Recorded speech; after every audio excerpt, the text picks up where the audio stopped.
ఒక చిన్న కథ. చిన్న ఆశ. ఒక అడవిలో ఒక చిట్టి చీమ ఉండేది.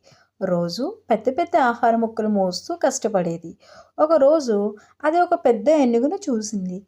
ఏనుగు చీమను చూసి నవ్వుతూ అన్నది, "నువ్వు ఇంత చిన్నదానివి, ఇంత కష్టం ఎందుకు?" చీమ మెల్లగా చెప్పింది, "నేను చిన్నదానినే కావచ్చు, కానీ నా ప్రయత్నం పెద్దది."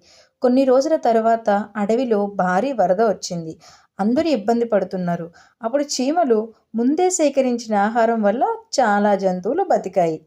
ఏనుగు అప్పుడు అర్థం చేసుకుంది, పెద్దతనం శరీరంలో కాదు, ప్రయత్నంలో ఉంటుంది అని చెప్పేసి.